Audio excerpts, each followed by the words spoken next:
I'm so excited. I haven't done a ride along since Conquista. Oh, nice. It's been a while. We'll go out and hit I-5? Yes. All right. 9213 12-1 Road Rider. And if you need to do any stops, we would be glad to be here for it. Okay. All right. We'll see what we can find.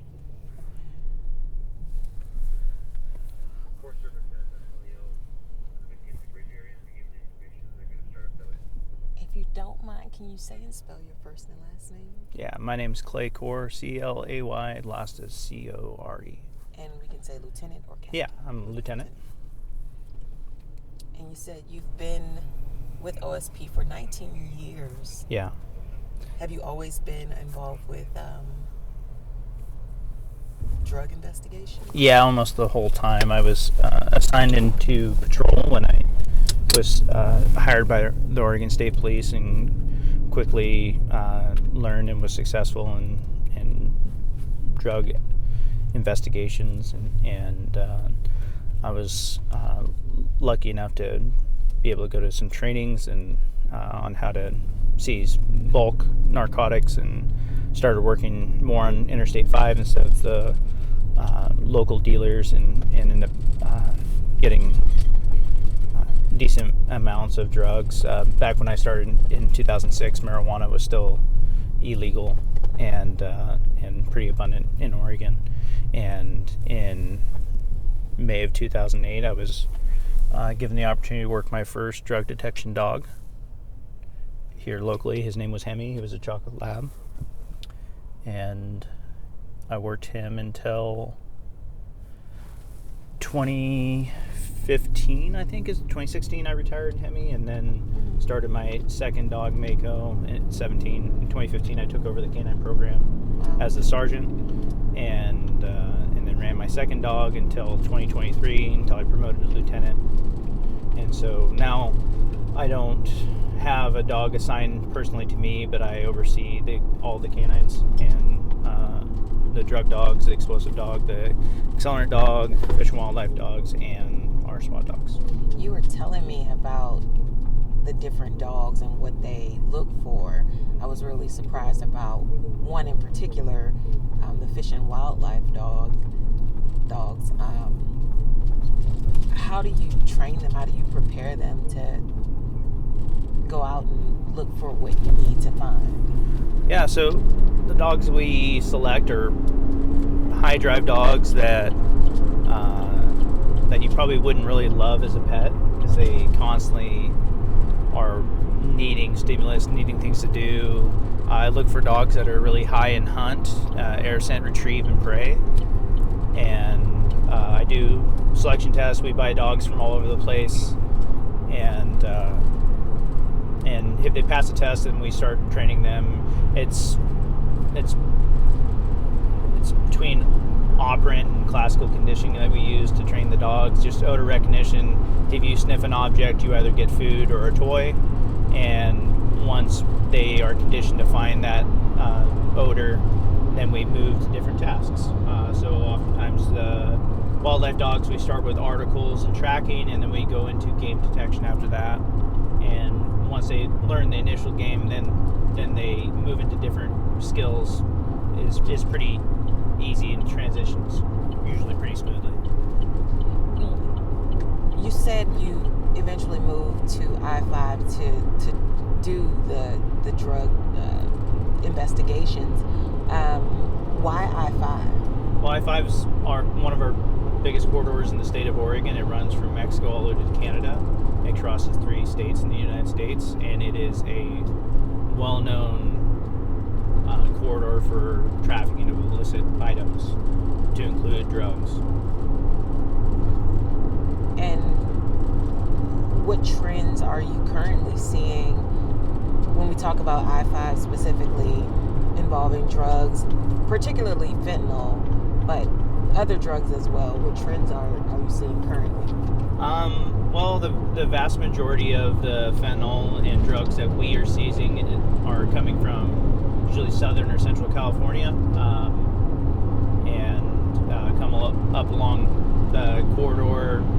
Most of the drugs that we find are in passenger vehicles, Probably mainly because they're easy to try to hide within the general motoring public in a passenger car. So there's no specific vehicle that is being used. It's a mix of cars, and we use traffic enforcement to find crimes. Since we're the state police, we do a lot of traffic enforcement, trying to reduce a lot of our fatal 5 reasons for fatal car crashes, like speed, lane usage, and so on. And so we go out and we work I-5. We stop cars for all violations, and when we contact the occupants, our guys are trained to identify certain crimes like drug trafficking. When people take a long trip like that, they usually try to come up with a cover story, but oftentimes, no matter how much you practice it, it never happened, and there's going to be holes in your story. Yeah. So how do you know what to look for? Well, there's trends that when you stop so many cars in your career, you know what the general motoring public looks like. What is normal for a road trip or your drive into work, and oftentimes there's tradecraft that is present with people who smuggle bulk narcotics that we are trained to find. How much have drug-related arrests increased?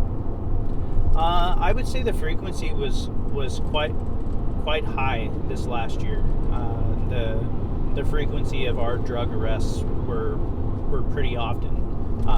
Right now, we have 7 drug dogs stationed throughout the state, and of those 7 folks, there's several that are on I-5 and other corridors, and they're out working all hours, all days, trying to apprehend these folks. Do you know why it's increased this past year? I don't know if it's because they found a way to get it into the United States easier, or if supply and demand has increased. Drug prices are always changing, and we have a lot of people in the United States, especially here in Oregon, that are addicted to controlled substances like fentanyl. And fentanyl kind of took over a few years ago when in place of heroin, because they're similar drugs. And when it hit the market, it was fairly inexpensive compared to heroin, and it got a lot of people. It's highly addictive, and it got a lot of people hooked on fentanyl. Is it more deadly than heroin? Yes, we've seen a lot more overdoses with fentanyl than I have seen with heroin. You're trusting that whoever, like oftentimes when we encounter fentanyl, we seize it in both powder form and we also seize it in pill form, and you're putting a lot of trust into an individual, and to whoever made that counterfeit pill, that the potency is all the same. And I could go with a lot of drugs. But yeah, one pill you could overdose from. How much of a problem is fentanyl for the area? Oh, a huge problem. Yeah, I mean, there's overdoses all the time, and drug crimes lead to a lot of person crimes and other crimes. People get desperate. There's assaults, burglaries, robberies, theft. A lot of crimes are related to drug crime, and when you sacrifice everything to feed your drug habit, you become more desperate to continue feeding that habit. And I know you heard of or are aware of the recent arrest, I think April 28th, the arrest of Heriberto Amaya. Federal investigators were looking into him for a while, I think since August of last year. What role did OSP play in assisting with that? One of my K9 handlers assisted with the end investigation and the search with his K9 of vehicles in the residence. And people like him, are they hard to find? Like, how do you kind of know when someone like that is in your midst? Well, a guy like him would be pretty unique because he's higher up in his drug trafficking organization, and so a guy like him may not be commonly found through traffic stops. You know, oftentimes it's through investigations that they find somebody like that.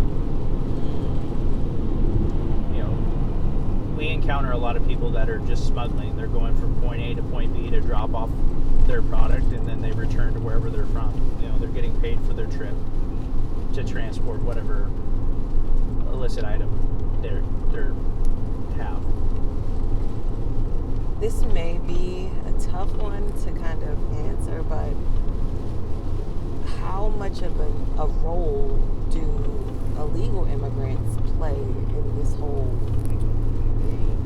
I don't really have that data. We with the Oregon State Police, we don't do anything with their legal status or their immigration status, so we don't get that follow-up side of it.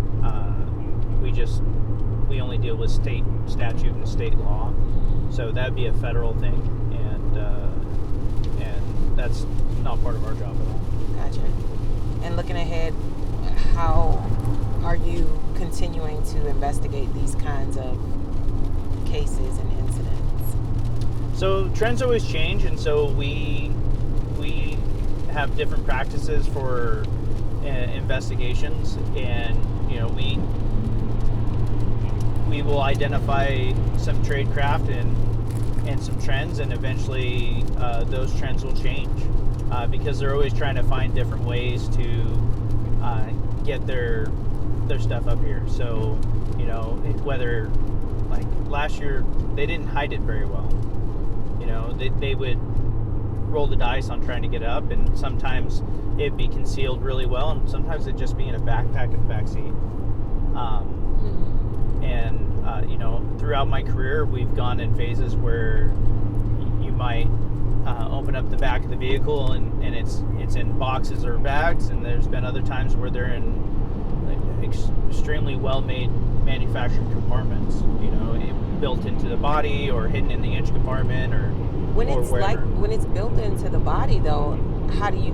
Is it the dogs who help you? Yeah, oftentimes the dog's indication to that location is what leads us to that spot, and then also my handlers are well trained in searching vehicles and finding anomalies. You know, we can't just tear a car apart like they do on TV. You know, because if we don't find something, that car should be in the same condition as when we found it. You know. And so, but there's been times that I've had to remove parts of vehicles apart, or we have found floor compartments that we have to break into after we locate them, you know, because, you know, if you think of a vehicle as a shell, there's only so much space that they can put things in, you know. And so we're trained in searching vehicles, and we know where the common hiding locations are with certain models of passenger cars. Why do you think these people risk that, though? I mean, if you all already kind of know there's been enough time to perfect this, to find these drugs, why do they continue to do this? Probably a multitude of reasons, but the biggest one is probably money. You can make a decent amount of money.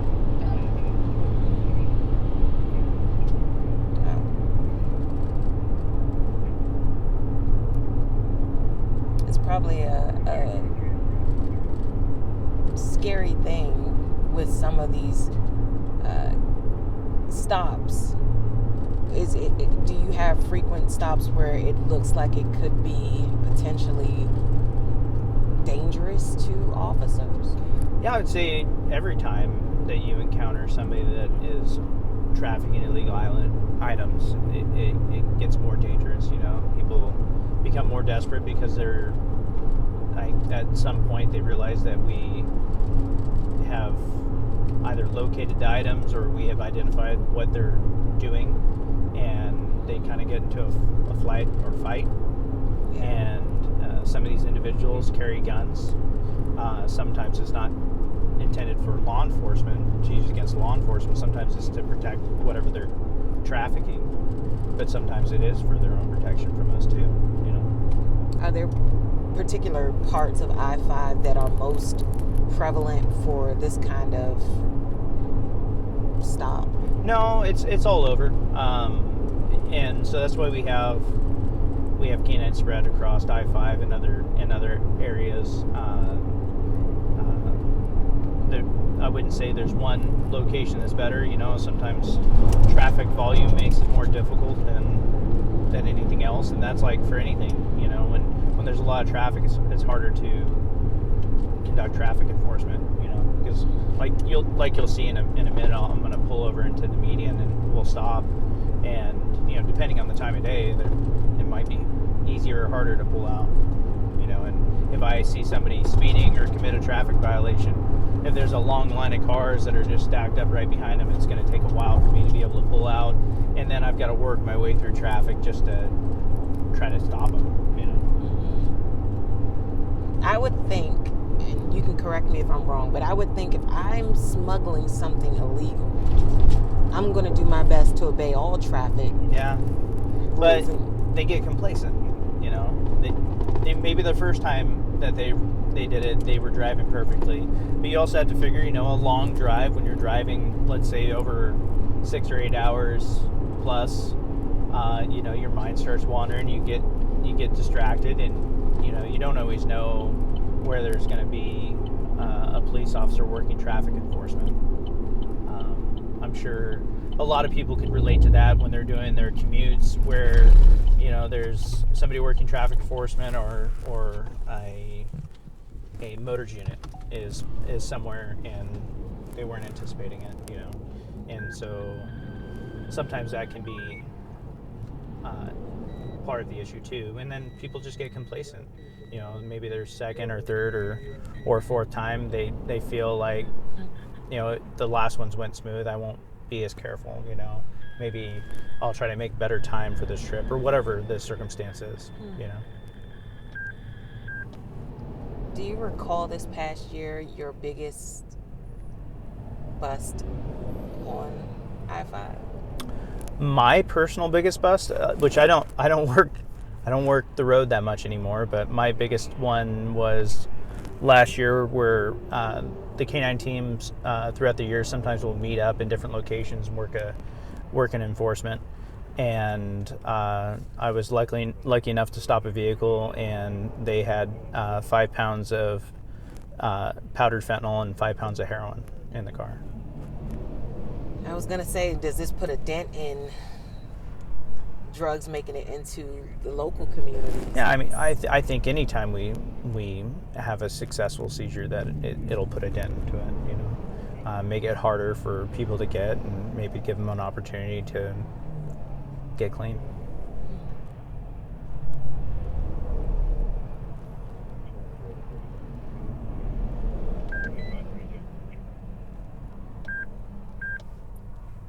Those were my questions.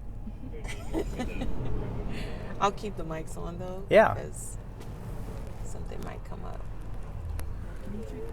Yeah, let's check it how. This one here? It shut off. Is that what you're talking about?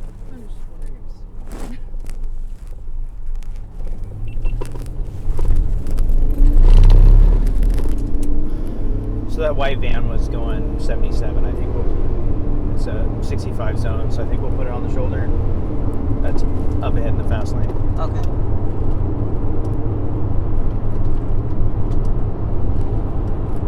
You have to be very attentive.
there's a ton of Oregon plates, a ton of California, a ton of Washington, but there's plates from all of the United States and Canada that are going up I-5 every day.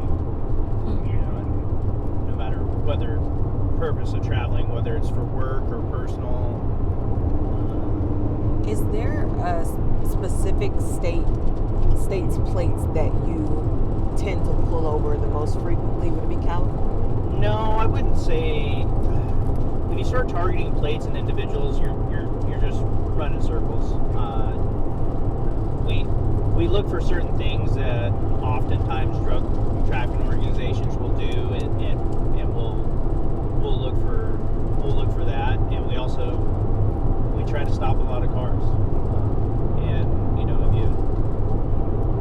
if you stop enough vehicles, eventually you're going to find somebody that's not part of the general motoring public and the innocent motoring public. So we're going to go ahead and stop this person here. 9213 traffic.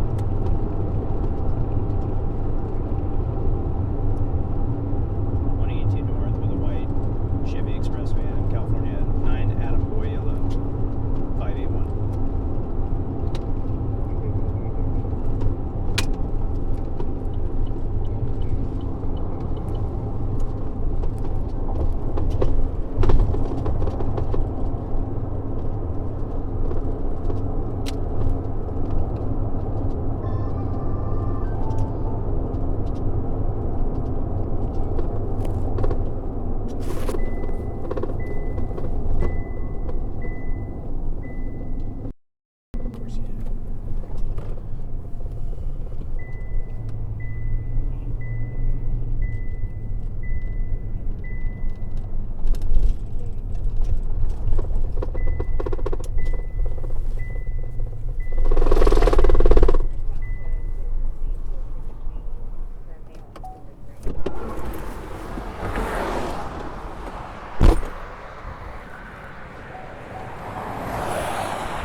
Hi there, how you doing?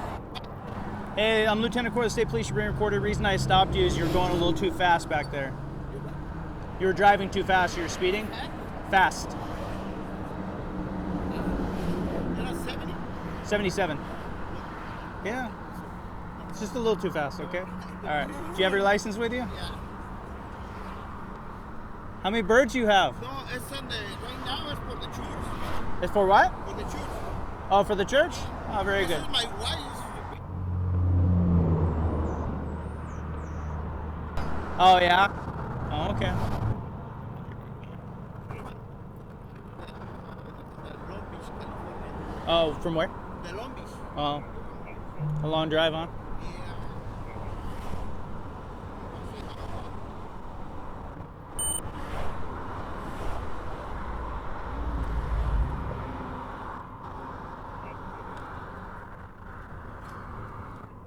Do you have the paperwork for the car, the registration and insurance?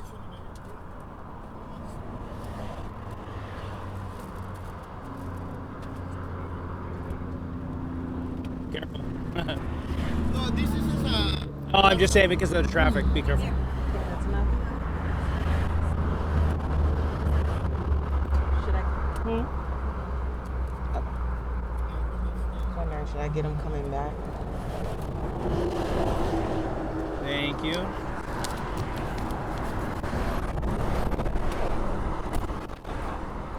You have the what? No, the insurance. Aseguranza? I'm missing any Okay. questions.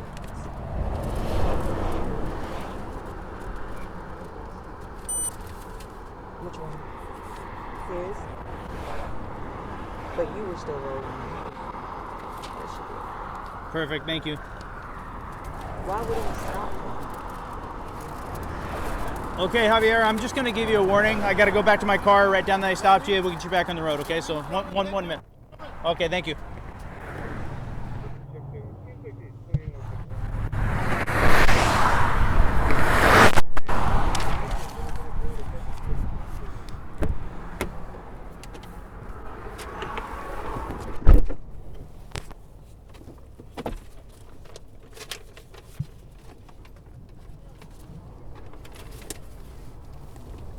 You can't see any of that, yeah? Okay. I don't want to intrude on his privacy at all. I'll just get your fingers. Okay. That's fine.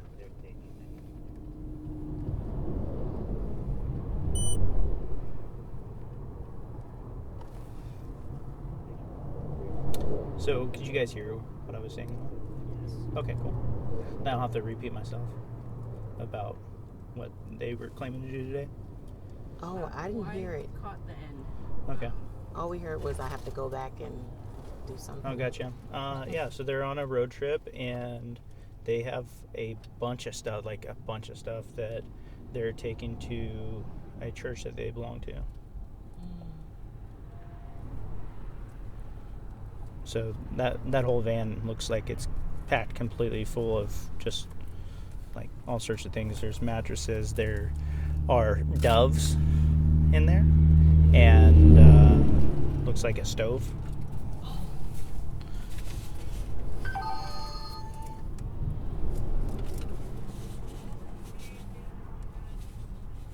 So how do you determine that there's no cause for suspicion? Well, so I'm limited to a lot of things that I can ask during the scope of a traffic stop without reasonable suspicion of a crime. And so far in the things that I've seen and the behavior of the occupants in the car, they just seem like normal, everyday folks, you know? And so, it's sometimes what you see in the vehicle or what is said or the behavior of the occupants that can sometimes key us into certain things. But in this circumstance, I'm not seeing anything that makes me suspicious. Yeah. But, I can't, I don't have a reason to ask him about anything other than, right now, anything other than the reason I stopped him for, Right. So. Which is good that you have that awareness and experience, because for me as just a regular citizen, I'm like, that's a lot of stuff. I want to investigate what's back there. Yeah. I mean, curiosity gets you, right? But as you go on, I've over 19 years, I've stopped thousands of vehicles, and you quickly start identifying certain things that you've seen in the past that has been consistent with those crimes and what's consistent with the general motoring public, like these two today. I'm betting body language is a part of it. Yeah, for sure. And we get that type of training, but we also see it in real life, too. All right, I'll be right back.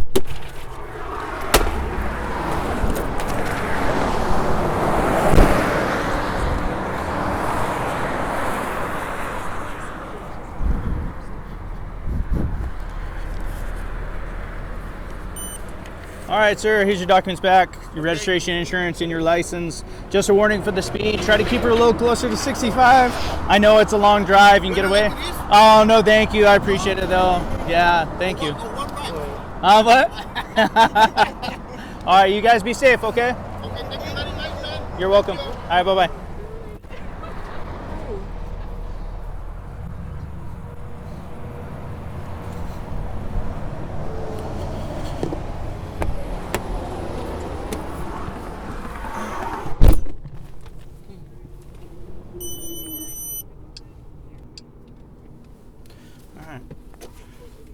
Do you know roughly how many arrests you made the last year? No. And like I said, I don't work the road that much anymore because I'm.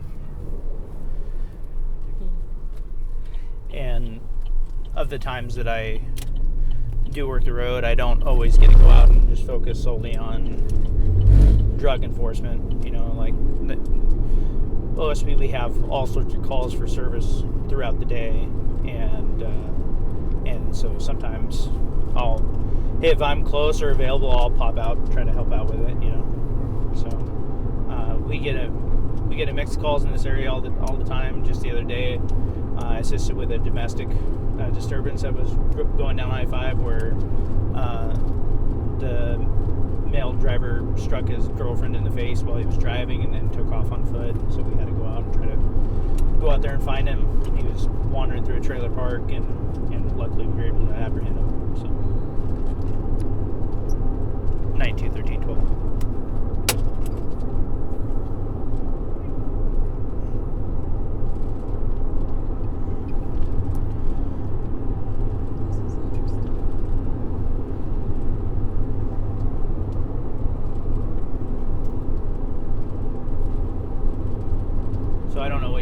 seems like. Do you guys want to start rolling back towards the office, or what do you want to do? Yes, that'd be fine. Okay. I'm sure you got other things to report on. So. No, just writing this is going to take some time. Oh, good. Okay. I mean, pulling what I want to put together. Yeah. I hope you got what you were hoping for. You answered all my questions. Okay. So that's all I could ask. Yeah. It seems like it would just be a tough job, a tough responsibility to have, to be able to kind of weed out who's doing this, who's bringing this stuff in. Yeah. And, it could be anybody, And so you treat everybody with kindness, but you always suspect that they could be up to something. Yeah.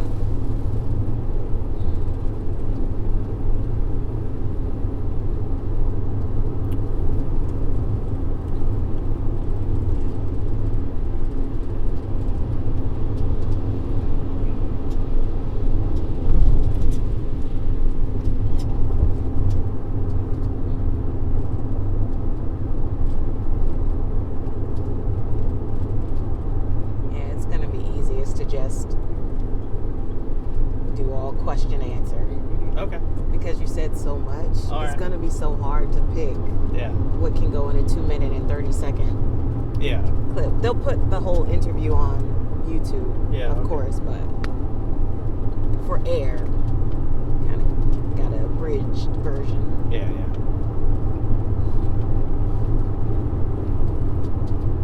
So do you spend most of your time here, or are you in Salem a lot? Yeah, I'm between Springfield and Salem. Yeah, I have a cubicle there in Salem where I work out of headquarters sometimes, and I'm out in the field most of the time here in Springfield because over the last 17 years of being in the K9 program, I have training sites all over the place that I use, and so a lot of these places are other government buildings or private places that people have allowed us access to, and so we like to get the dogs out into a lot of different environments, and so since I've been here so long, I have a ton of training sites, and I live in this area, so it makes sense. I've seen some K9s being trained. It was really cool to watch them go through a building and look for things and sniffing. Yeah. So interesting. They're super smart, and as long as you're giving them a treat or a toy, they look like they're happy. Yeah, for sure. So. Yeah, working with dogs has been a great opportunity in my career. Yeah.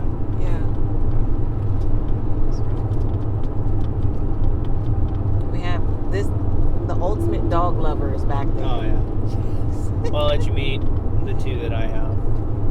What are their names? One is Sherlock. One is Sherlock. The other one is Pecos Bill. But Pecos, like the Pecos River. His handler's from Texas, and so he gave him a Texas name. I give a lot of the dogs nicknames while I have them because I don't usually call the dog by name when I'm training the dog, and I let the handler name their dog, usually whatever they want. Yeah. And so like with Pecos, I nicknamed him Doug, and when I got him, because most of the time when we get these dogs, the name they have isn't really their name; it's just the name that the vendor gave them when they had them. A lot of dogs we have are either bred for being working dogs or they're rescues and different things like that. So we don't always know what their original name that was given to them as a puppy. Oftentimes when we get our dogs, they're usually about 1.5 years. You get the dog first to train, and then it goes to their handler? Yeah. And I have other handlers that are interested in being trainers, and so they're in part of a training program now. So sometimes they may start with me and then go to somebody else and then go to their handler, or they'll stay with me the whole time until they go to their handler. So I've got a lot of talented individuals on my team, and some are more passionate about the dog training side of it, and some are more passionate about the work side of it, about what they're doing with their dogs, whether it's drug detection or our apprehension dog or our tracking dogs or game dogs. you said you have total of 7 dogs, right?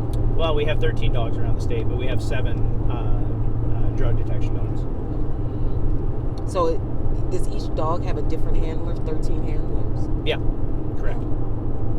Wow. So the goal is, and it usually ends up that way, that when you start a dog, you retire that dog. We expect about 5 to 8 years of work life out of that dog before we retire the dog.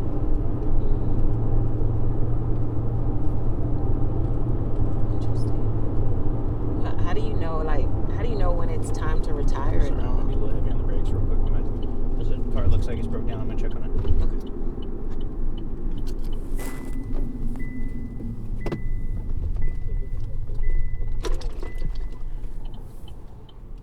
Okay.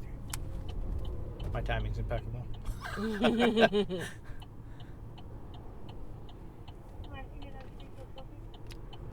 9213. I was gonna go out with a 1257, but tow just showed up. 121. All right.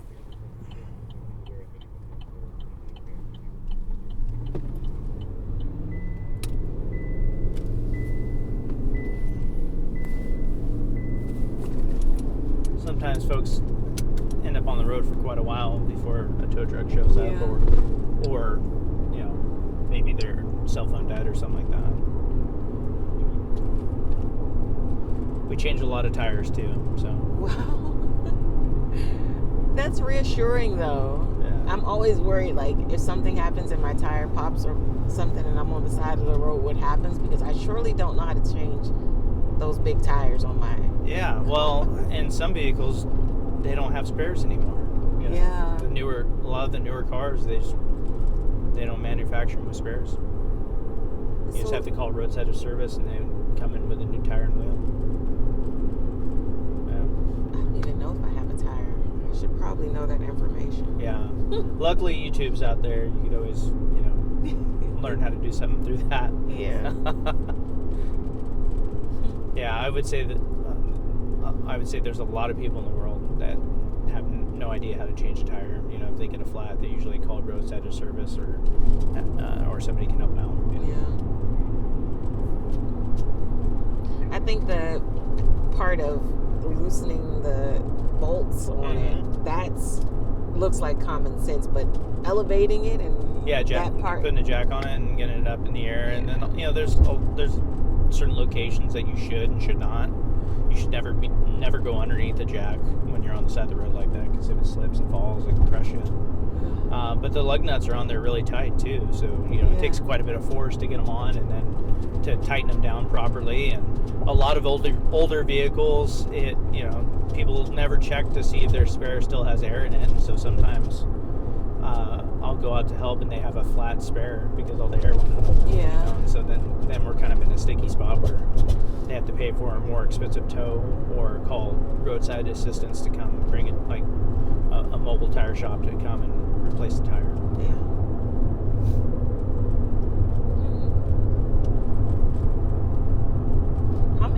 How many officers are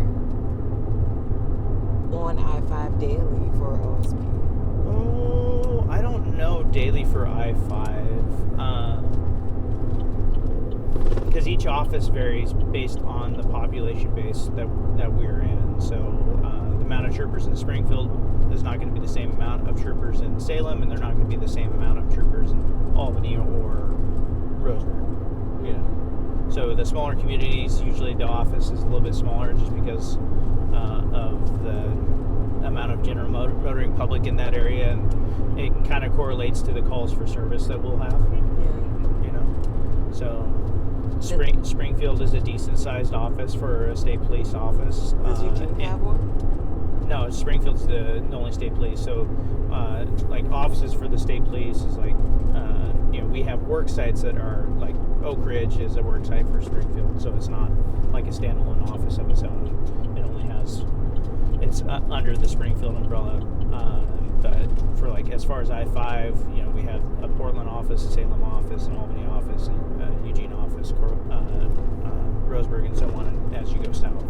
So we break it up to our offices to towns, but our area that we cover overlaps between each office that we're with here on I-5. So we meet somewhere between here and Albany for where Albany patrols, and then we meet in a location south on I-5 where Roseburg patrols. So we make sure we have a complete coverage of each area. So we know, like, if you're assigned to a certain location, let's say you're the north car, you're expected as a trooper to go up to your north area and check your area and work in your area, so that if there's a call for service or you come across something that wasn't reported, that we will find it. If somebody's broke down and and their cell phone died, they have no way of contacting anybody, or if somebody crashed and they have no way of reporting it, it's our job to patrol that area and make sure that that location is safe.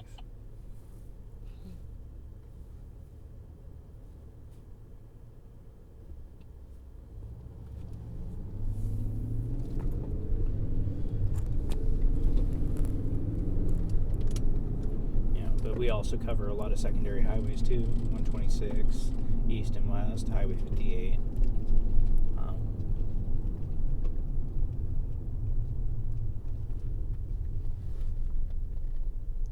I appreciate the work you do. It's thanks. helping people.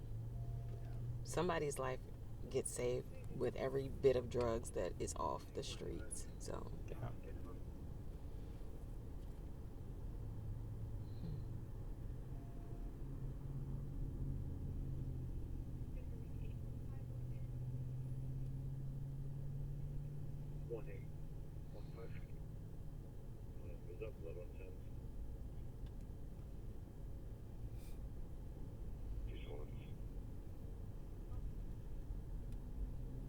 And what would I title you?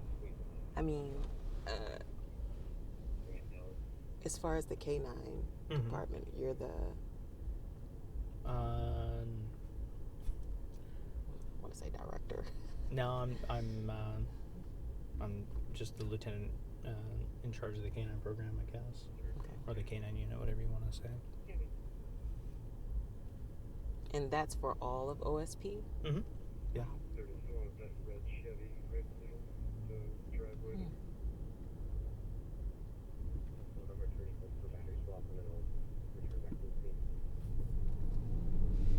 You must love it to stay for almost 2 decades. Yeah. Yeah, it's been a blast.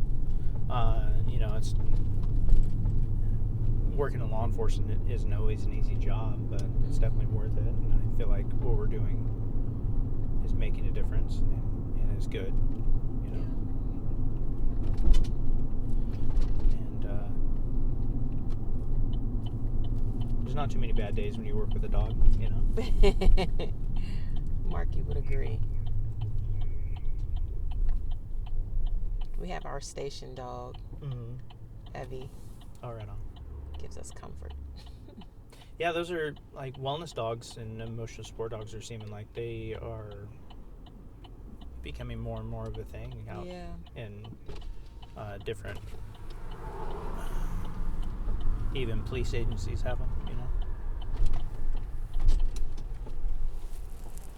We always talk about how reporters, a lot of times we have to see the bad news over and over. So sometimes we get desensitized, but sometimes it hits us. And something like an emotional support dog is just everything.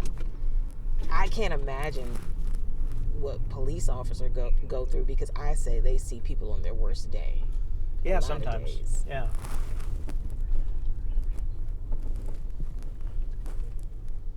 Yeah, there's some pretty crazy stuff that happens. Yeah.